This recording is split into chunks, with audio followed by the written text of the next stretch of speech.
Imagine a person known for their kindness, generous, fair, unwavering in their principles, the kind of person others look to as a moral compass. Now imagine that same individual, months or years later, becoming someone unrecognizable, someone capable of deception, cruelty, even violence. It's tempting to see this as an exception, a tragic anomaly. But what if it's not? What if evil doesn't arrive as a storm, but creeps in as quiet erosion? What if the very mechanisms that protect our morality are far more fragile than we think? Because history, psychology, and lived experience point to a sobering truth. Under the right pressures, with enough justification and silence, any of us, yes, even the best of us, can be led astray. And that raises a difficult question. How does good become monstrous? So what begins this descent? The answer is more ordinary than we'd like to admit. Part 1. The slippery slope of small compromises.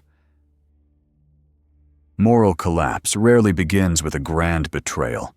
It almost never starts with a monstrous act. It begins quietly, with small, seemingly harmless compromises. Psychologists call this the slippery slope phenomenon. The idea that once we justify a minor ethical lapse, we increase the likelihood of justifying a slightly larger one, and then another. What's dangerous isn't the individual action. It's the shift in identity that follows. Every time we bend a principle, we don't just change behavior. We subtly reshape how we see ourselves.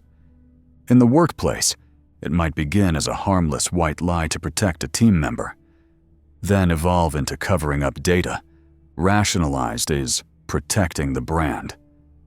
On social media, it could be a sarcastic jab to win an argument. Then, weeks later, full-blown dehumanization of those who disagree, all under the banner of just speaking the truth. In personal relationships, a moment of silence instead of honesty, a decision to look away rather than confront. And over time, integrity erodes through 1,000 silent decisions. Each step feels justified in isolation. But over time, we become estranged from the person we thought we were. The unthinkable becomes reasonable. The reasonable becomes habitual. And here lies the subtle danger. We rarely recognize the transformation as it happens. But small choices aren't the only danger. Sometimes, the threat comes from above. Part 2. Obedience and the death of conscience. In the 1960s, psychologist Stanley Milgram conducted what would become one of the most disturbing experiments in modern psychology. Participants, ordinary citizens, were instructed by a lab-coated authority figure to administer what they believed were painful electric shocks to another person, simply for giving the wrong answers. Despite hearing screams, pleas, even silence from the other side of the wall, over 65% continued to deliver the shocks to the highest voltage. Why? Not because they were cruel, not because they enjoyed suffering, but because someone in a position of perceived authority told them it was necessary. They didn't do it out of sadism. They did it because obedience felt safer than disobedience. Milgram's findings shattered the comforting illusion that only evil people commit evil acts. Instead, they revealed something far more unsettling, that under the right conditions, good people can be led to do great harm, while still believing they're simply doing their job. This is where the concept of diffusion of responsibility comes into play. When responsibility is distributed across a chain of command, a system, a group, individual conscience becomes diluted. We convince ourselves, I'm not the one deciding, I'm just following orders. And in doing so, we outsource morality to the nearest figure of authority. The internal compass, so critical to ethical behavior, is overridden by hierarchy. Many atrocities in history were committed not by fanatics, but by functionaries. Men and women in offices, uniforms, behind desks, who told themselves they had no choice.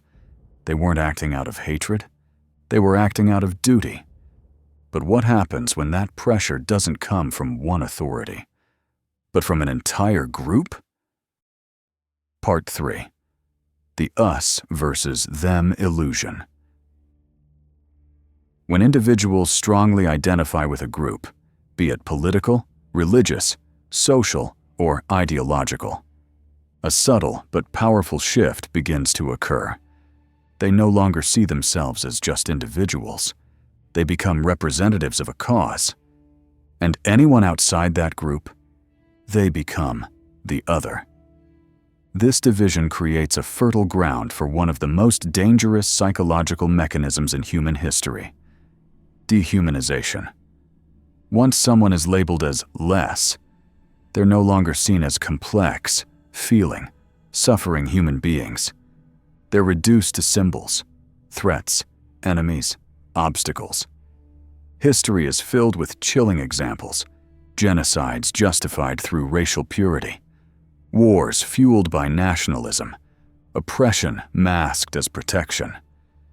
But this isn't just ancient history. It happens now. In boardrooms, schoolyards, on digital platforms. It's the colleague who becomes expendable because they're not one of us. It's the online stranger we mock mercilessly, forgetting they bleed too. It's the subtle exclusion, the offhand remark, the comfortable silence in the face of injustice.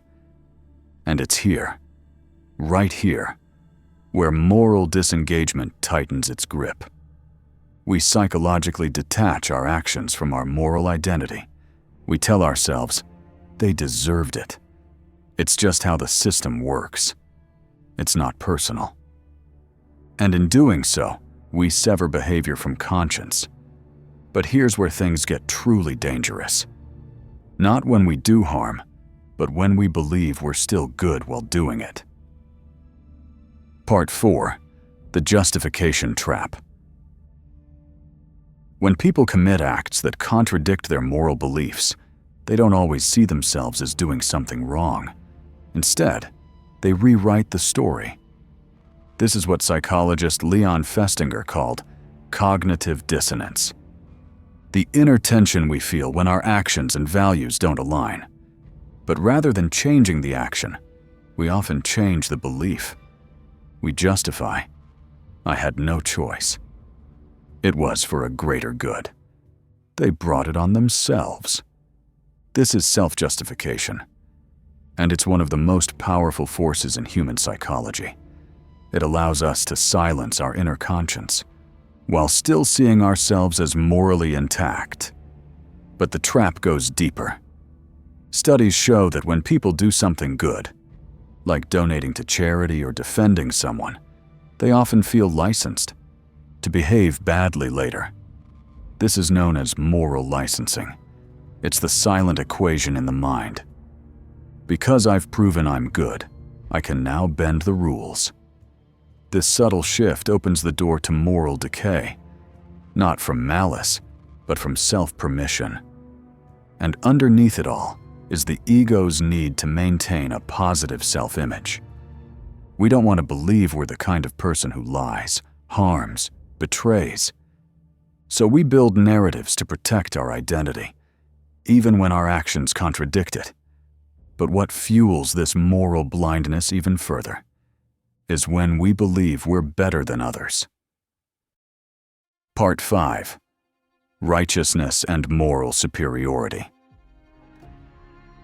One of the most dangerous illusions in human behavior is not believing that we are wrong, but believing that we are unquestionably right. This is the illusion of righteousness. It often begins innocently, with the desire to stand for what's just, fair, or noble. But when that sense of moral clarity hardens into certainty, something shifts. We stop questioning ourselves. we stop listening to others.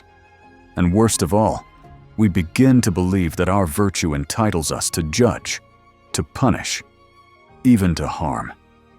History is filled with leaders who began with good intentions, fighting injustice, protecting the vulnerable, only to become authoritarian, intolerant, even cruel. They didn't see themselves as corrupt. They saw themselves as righteous. Even in everyday life, this illusion can take hold. The person who prides themselves on kindness, but shames others in the name of truth. The activist who demands justice, but demonizes those who disagree. The teacher, the parent, the friend, who believes their values give them permission to dismiss, to silence, to control. The more convinced we are of our own virtue, the harder it becomes to see our own blind spots. Because the moment we see ourselves as morally superior, we stop examining our actions and start justifying anything that serves our cause. And all of this, groupthink, justification, self-righteousness, leads to one final irreversible step. Part 6, Dehumanization, the final collapse. When people stop seeing others as human, they stop treating them as such. Dehumanization is the final and most catastrophic step in the transformation of good people into instruments of harm. It doesn't begin with violence, it begins with language dash. Subtle shifts in how we describe, label, and perceive. Enemies become animals. Opponents become scum. Groups become parasites, threats, vermin. And with that shift in perception, empathy disappears. Because once someone is seen as less than human, our normal moral restraints fall away.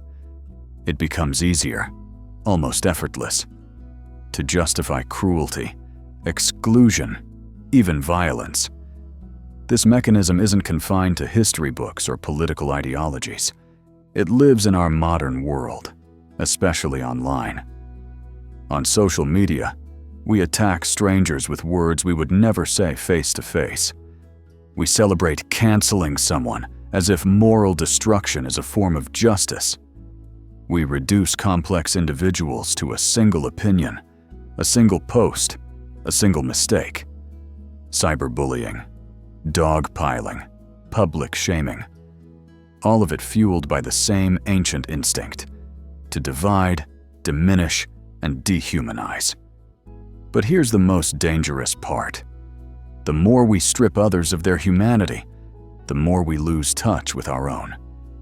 Because when we stop seeing people as people, and as we strip others of their humanity, we quietly surrender our own.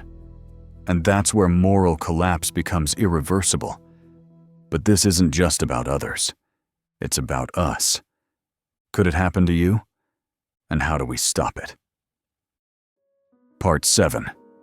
The inner battlefield.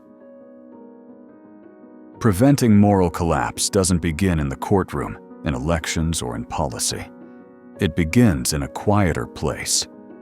A place far more difficult to confront, within ourselves. This is the inner battlefield. The space between who we are and who we could become if we stop paying attention. Self-awareness is the first line of defense, not the prideful belief that we're immune to corruption, but the sober recognition that we are not. Because history, psychology, and personal experience all agree, given the right pressures, the right fears, the right incentives, anyone can be tempted to abandon their values. The most dangerous people are not those who believe they're wrong. It's those who are convinced they're always right. That certainty silences self-inquiry. And when self-reflection dies, the path toward moral compromise opens. But it doesn't have to. Because the antidote begins with one habit: asking hard questions. Am I justifying something I once condemned? Am I silent when I should speak? Am I avoiding discomfort or serving truth? These questions keep our moral compass aligned. They create inner friction, and that friction is what keeps us from sliding too far. Still, reflection alone isn't enough. It must be paired with something far rarer: moral courage, the courage to act on conscience. Not when it's easy, but when it costs us. When speaking up threatens status, comfort, or safety. History remembers the courageous, those who refuse to go along. The whistleblowers, the resistors, the protectors of human dignity when silence would have been safer. Like Sophie Scholl, who distributed anti-Nazi leaflets in Germany, or Jan Karski, who risked his life to report the horrors of the Holocaust to a world that didn't want to hear it. They didn't wait for permission. They followed their internal compass, even when the world turned the other way. But not all courage is dramatic. Sometimes it's choosing integrity in a small decision, telling the truth in a difficult conversation, choosing compassion over sarcasm, accountability over avoidance. One small act, repeated each day, becomes a shield against corruption. Because the war between good and evil is not waged only in systems. It is waged in the decisions we make, when no one is watching. And yet, even deeper than self-awareness or willpower, lies one final force we cannot ignore. Part 8. The Lucifer Effect. You are what surrounds you. In 2007, psychologist Philip Zimbardo, best known for the infamous Stanford prison experiment, introduced a concept both chilling and essential: the Lucifer effect. It refers to the transformation of ordinary people into perpetrators of extraordinary evil, not due to some inner defect, but as a consequence of the environment in which they are placed. Zimbardo's core insight: that context, more than character, predicts behavior. Not just personality, not upbringing, not morality in isolation, but systems, structures, unspoken norms. These shape us far more than we realize. In a workplace where dishonesty is tolerated, people begin to accept deception as the cost of survival. In a culture where dissent is punished, speaking out feels dangerous, so silence becomes the default. In a peer group where cruelty is applauded, empathy begins to feel like weakness. Environmental influence rarely announces itself. It doesn't shout, it whispers, through repetition, peer pressure, and the innate human need to belong. And so, over time, our moral reflexes begin to dull. We conform. We adapt. We absorb the atmosphere around us and call it our own. But here's the empowering truth. If the environment can corrupt us, then it can also uplift us. Communities that celebrate courage, families that model compassion, institutions that reward transparency.